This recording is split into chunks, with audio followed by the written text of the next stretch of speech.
Hola, bienvenidos y bienvenidas a ¿Qué Poder? El podcast de la energía de ISA Intercolombia y Fundación Barco. Yo soy Teo Robledo y así como los cables conducen la corriente eléctrica, yo estaré conduciendo este viaje por el maravilloso mundo de la energía, ese en el que viven Eloísa Latorre y sus amigos.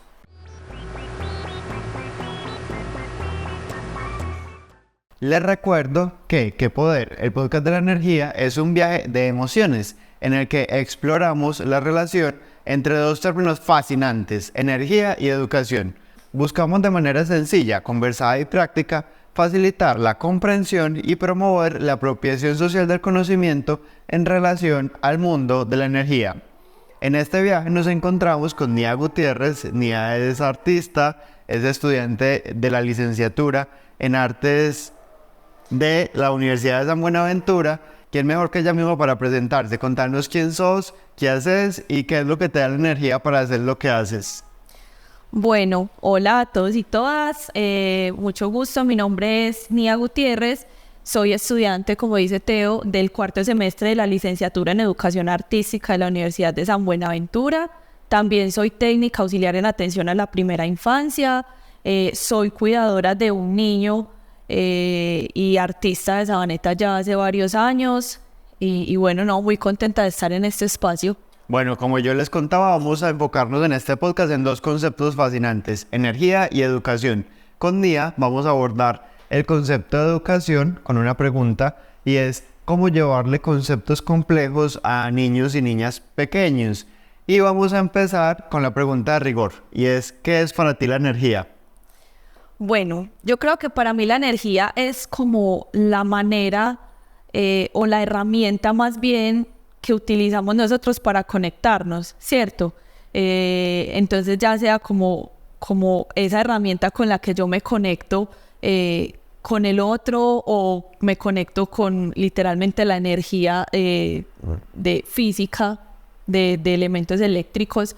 Entonces es eso, o sea, el conducto que yo utilizo para conectarme con la otra persona, ¿cierto? Y cómo yo como artista utilizo, por ejemplo, para mí el arte como ese conducto, como esa energía, la herramienta para yo conectarme con el otro. Definitivamente la energía nos conecta y vamos a empezar a hablar un poquito de la pregunta que nos convoca y yo quisiera preguntarte, ni desde tu experiencia, desde lo que estás estudiando, y es ¿cuáles son los principales retos a los que se enfrentan los maestros y maestras, los padres de familia, la comunidad cercana a un niño o una niña al tratar de explicarles conceptos complejos como el tema de la energía, por ejemplo?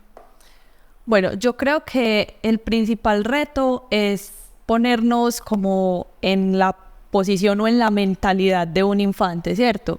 Si bien nosotros como educadores tenemos como ciertas herramientas para nosotros poder tener cercanía con los niños y las niñas, digamos que el mayor reto que es como de trasfondo es cómo nosotros ponernos en la visión de ellos, porque nosotros tenemos mucha información, como adultos ya tenemos mucha información y nos va a seguir llegando mucha información, al igual que los infantes, pero con esa información muchas veces deducimos que las otras personas o que los niños ya saben lo que uno sabe, y eso no es así, no porque los niños no tengan conocimientos de algo. Por eso me parece también importante conocer el contexto o como el aprendizaje previo que ellos tienen de ciertos términos o ciertas cosas, porque de ahí parte todo, o sea, sabiendo el contexto parte uno de cómo o qué se le puede como aportar a las infancias, pero yo creo que el mayor reto es ponernos en la posición de ellos, ¿cierto? No pensar a nosotros como adultos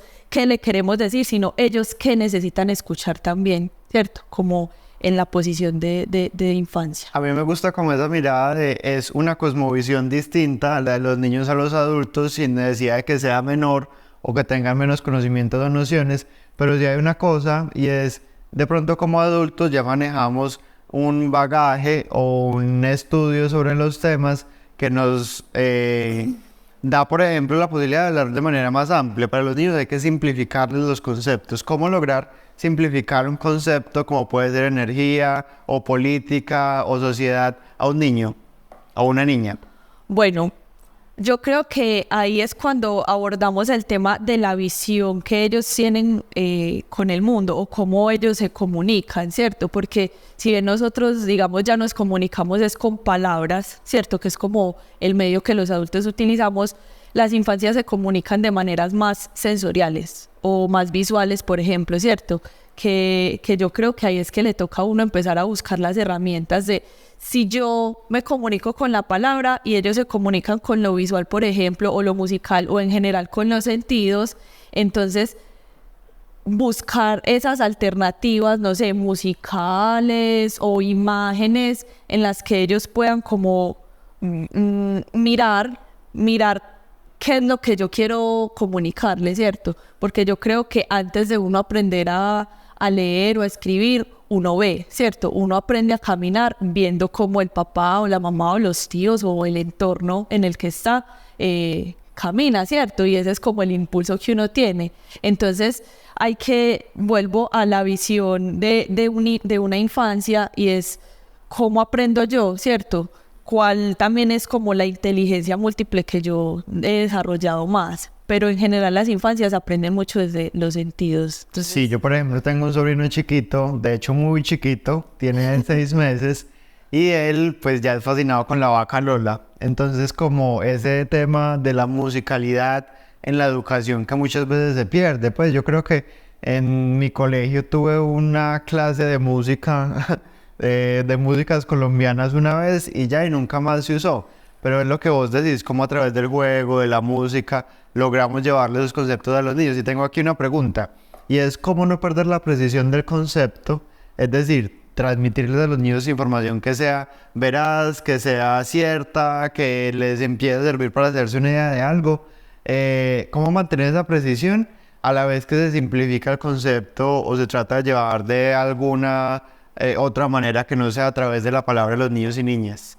Bueno, yo creo que lo primero es nosotros posicionarnos como en la conciencia que tenemos o en la responsabilidad que nosotros tenemos para poder transmitir esos mensajes. Y la responsabilidad es conocer nosotros primero el concepto antes de ir a transmitirlo, ¿cierto? Porque digamos, nosotros sí tenemos muchos conceptos que uno los conoce como, no sé, por inercia, ¿cierto? Porque lo ha escuchado o cree que es así, pero entonces yo creo que la responsabilidad es volver al concepto, investigarlo, entenderlo, para así poder ampliar el espectro y saber de qué maneras poder comunicárselo a las infancias. Entonces, yo creo que para poder comunicarlo es primero que todo conocerlo, ¿cierto? Porque uno que va a comunicar lo que no conoce, ¿cierto? Eso es un acto de irresponsabilidad, me parece pues a mí.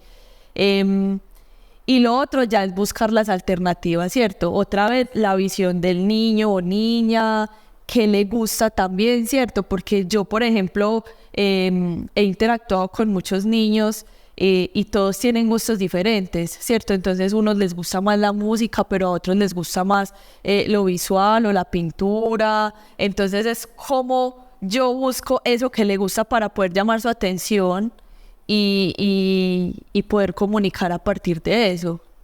Yo creo que es muy interesante esa perspectiva y en los últimos años sobre todo se ha hecho popular como no responder a los niños porque sí o porque no, ¿cierto? Pero yo creo que además de no responderles así, es lo que vos decís, decirle también, no sé, venga busquemos, venga ahondemos o volvamos al concepto, como que lo pueda estudiar yo primero para buscar la forma de transmitirlo. A mí me pasa mucho, Teo, con el niño que yo cuido, que él y yo tenemos muchas conversaciones, ¿cierto? Tenemos muchas conversaciones y él me pregunta mucho, uno pues como adulto cae como en términos que ellos no entienden y él siempre me pregunta, Estefa, ¿y eso qué significa?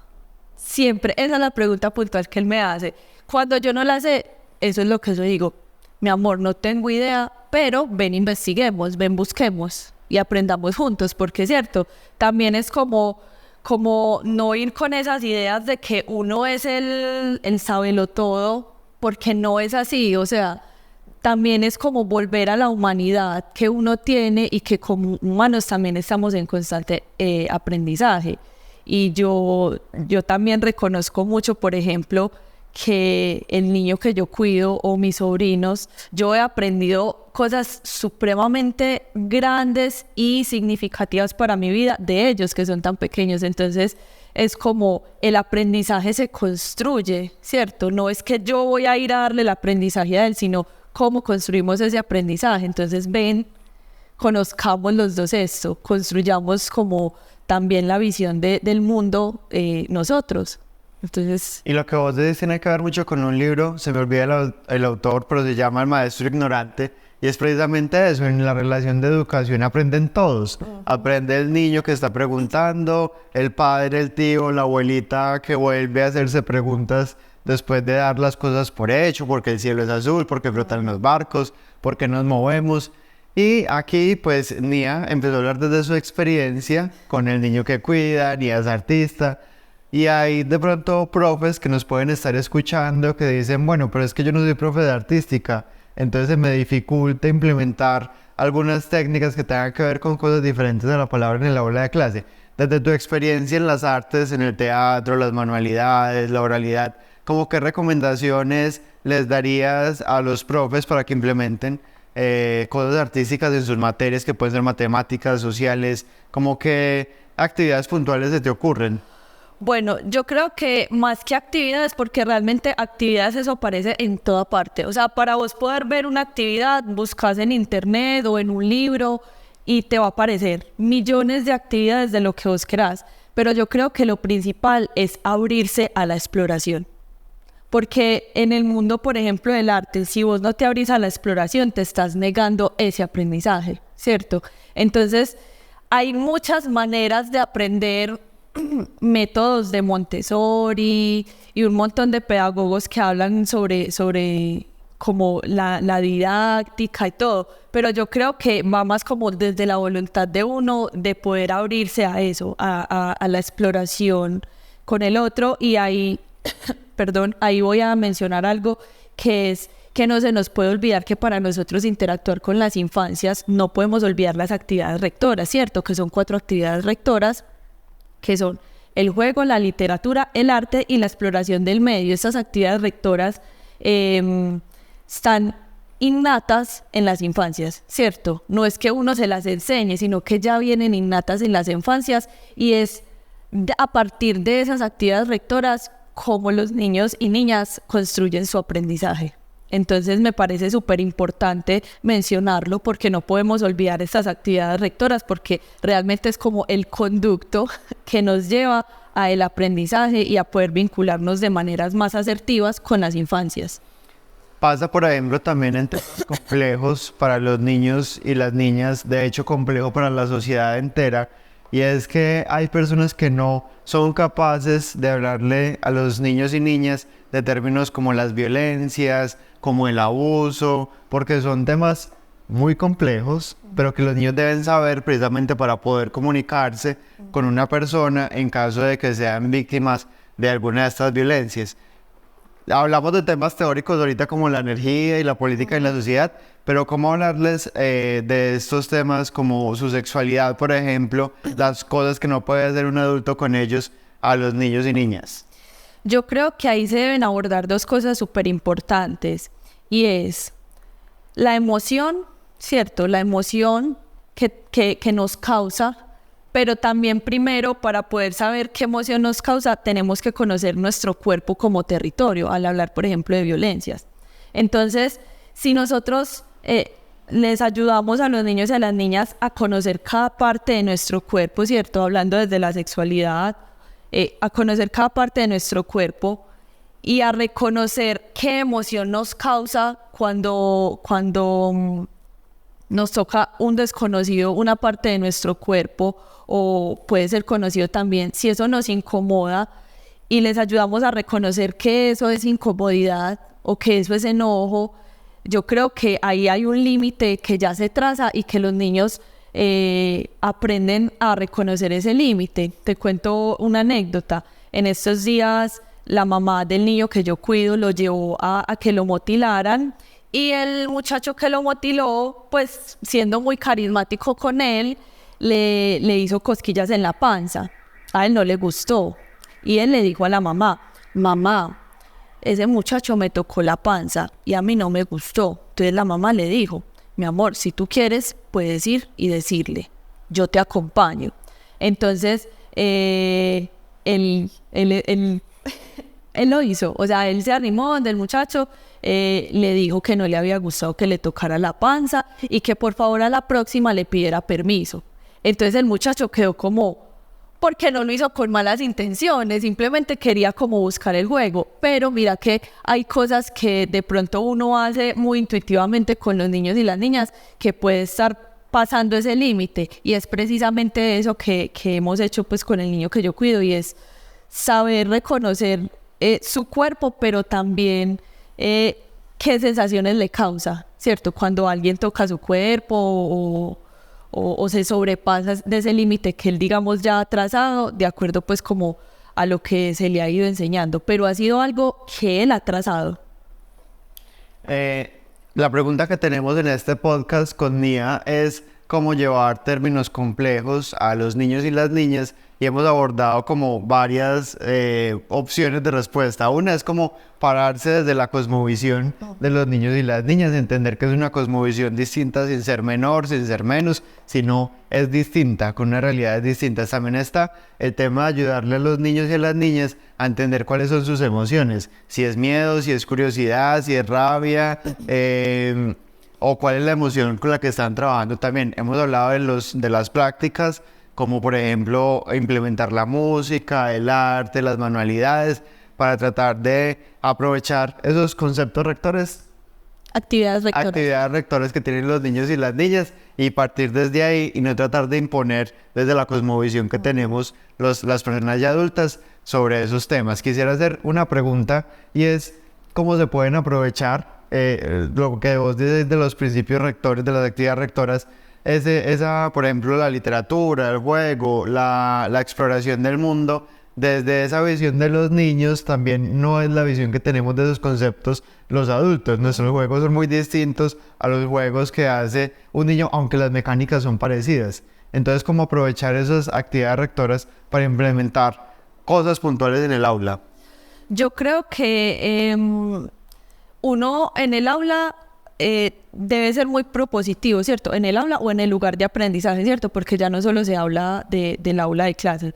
En el lugar de aprendizaje debe ser muy propositivo, pero también debe permitir a que los niños sean investigadores de esos espacios, ¿cierto? Por ejemplo, un niño puede estar en una manga jugando con hojas y piedras, y ahí ya está, explorando el medio, pero a la vez jugando y generando unos conocimientos a partir de eso. Es decir, ¿cierto? Uno se complementa con el otro. Se pueden complementar con nosotros, ¿cierto? Es yo creo que fundamental. O como nosotros a partir de un cuento podemos decir, bueno, este cuento del monstruo de las emociones, ¿cómo nos sentimos hoy? Vamos a dibujar el monstruo que nosotros creemos que cómo nos sentimos hoy, del color que sientes, ¿cierto? Entonces, realmente hay como desde esas estrategias, desde las actividades rectoras, se pueden implementar muchas actividades. Yo también creo que hay algo, y es cómo guiar, pero también cómo permitir que ellos escojan, ¿cierto? Entonces, yo puedo plantear, digamos, actividades en el aula de clase, pero también puedo darles herramientas para que ellos exploren.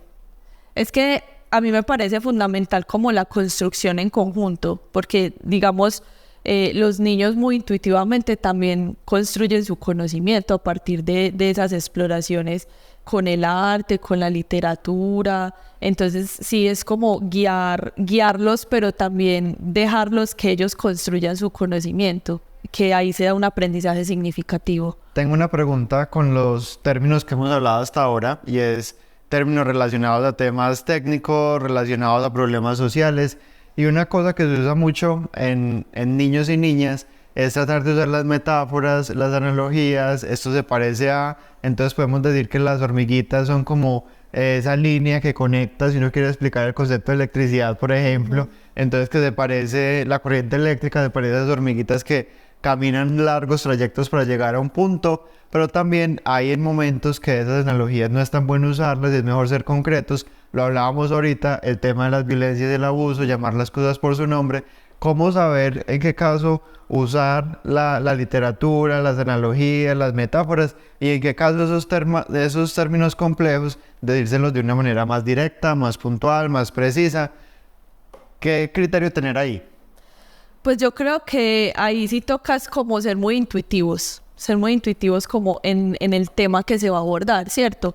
Porque, por ejemplo, hay temas muy delicados como las violencias sexuales en las infancias, y abordar esos temas yo creo que uno tiene que nombrar lo que tiene que nombrar como es, ¿cierto?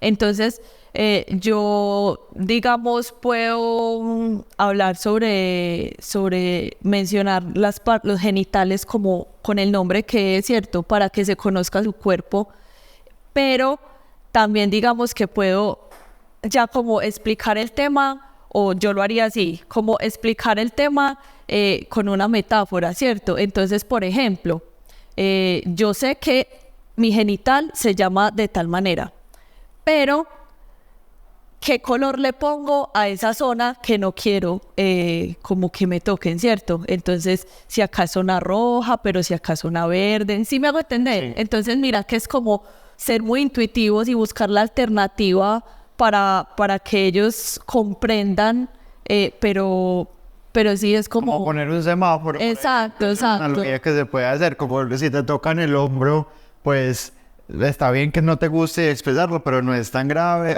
si te tocan otra parte del cuerpo. Me parece que es una muy buena respuesta. Quisiera, como ya nos queda muy poco tiempo, y una idea de estos podcasts es que les demos un reto creativo a los profes, a los docentes, como intenten esta semana hacer esto, pónganse la meta de explorar tal cosa, o miren el mundo. Dejarle un reto a los docentes y a los padres de familia de la comunidad educativa que está viendo este podcast. Bueno, yo hacía una actividad muy bonita con mi sobrino hace unos años. A él le encantaba que yo lo acompañara cuando se iba a dormir, porque yo le inventaba cuentos.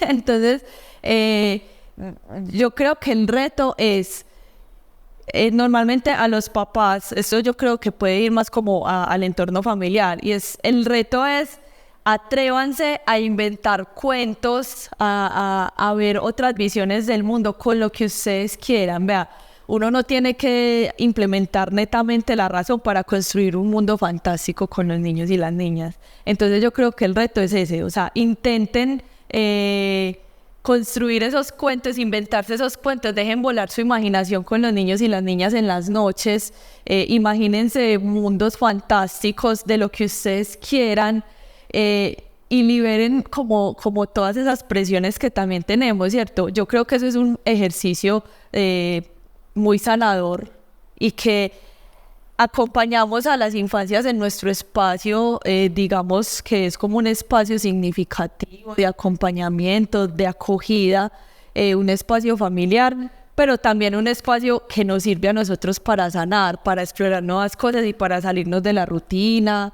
Entonces, el reto es ese: invéntense los cuentos que ustedes quieran y disfruten ese espacio. Bueno, yo tengo un reto para nuestra invitada, y es precisamente que ayudar a los niños a entender sus emociones, y también para eso hay que entender las emociones propias. Entonces quisiera que Nia, en una palabra, nos diga con qué emoción queda después de esta conversación. ¿Con qué emoción quedo? Yo creo que quedo... No sé si con una emoción, no sé si es una emoción, pero lo voy a decir una palabra, y yo creo que es gratitud, ¿cierto? Esa es una emoción que transmite mucha energía, porque al ser agradecidos con el entorno, con la vida, con las otras personas, pues nos estamos conectando, que es la definición que tú diste de energía al inicio. Para seguir emocionándonos, explorando y aprendiendo sobre el maravilloso mundo de la energía, no se pierdan los demás episodios que tenemos para ustedes, y sigan el rastro al maravilloso mundo de Eloísa La Torre y sus amigos, que tiene un universo de experiencias para que hagamos de la energía un tema poderoso en el aula y la comunidad educativa. Nos vemos. Esto es Que Poder, el podcast de la energía de ISA Intercolombia y Fundación Barco. Muchas gracias, Nia. Gracias a ti, Teo.